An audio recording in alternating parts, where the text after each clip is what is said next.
The joke that wasn't meant for her. She didn't even like stand-up that much. Her friend had canceled last minute, but she went anyway, too stubborn to waste a ticket. The club was small, dim, loud in that specific way that makes strangers feel temporarily connected.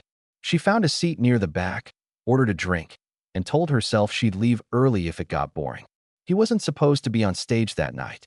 He was filling in for someone who got sick. A last-minute decision. He walked out without dramatic music or an introduction that mattered. Just a mic, a slightly nervous smile, and a room that didn't know him yet. The first few jokes landed softly. Not bad, just warming up.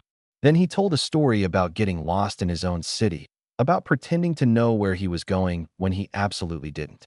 The punchline wasn't even that strong, but the honesty was. She laughed louder than she meant to. He noticed, not in a showy way, just enough to register that someone in the back understood the joke the way he intended it. After that, their rhythm aligned.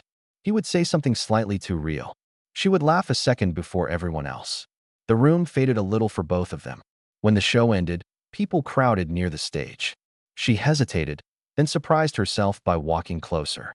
Not to flirt, just to say the set felt different. He looked at her like he remembered the sound of her laugh. They talked about comedy first, about how humor works best when it's honest instead of perfect. He admitted he writes his best material after days that feel heavy. She said she laughs hardest when something feels uncomfortably true. The club emptied slowly around them. Before leaving, he asked if she ever came there often. She said not really. He smiled and said maybe she should. She walked home replaying the night. Not the jokes, but the connection hidden between them. It wasn't loud. It wasn't dramatic. It was subtle, like timing in a punchline. Sometimes love doesn't begin with fireworks. Sometimes it begins with laughter. The kind that feels like someone just understood you without explanation. She didn't plan to go back the next week. But Thursday came, and she found herself checking the club's lineup without meaning to. His name was on it this time, scheduled, not filling in. She told herself she was just curious to see if the set would feel the same. It did, but different. He seemed more relaxed now, less nervous. His jokes were sharper, but still honest. And somewhere in the middle of the show, he glanced toward the back like he expected her to be there. When their eyes met again, he didn't break rhythm, but she caught the small smile that followed. After the show, they didn't stand awkwardly by the stage this time. They stepped outside into cool night air, letting the noise of the club fade behind them. He asked what she thought of the new material. She gave real feedback, not polite praise, but thoughtful reactions. He listened like it mattered. They started meeting before shows sometimes. Coffee, walks, quiet conversations that had nothing to do with comedy. He admitted that being on stage feels easier than being vulnerable off it. She confessed that laughing at other people's truths is easier than sharing her own.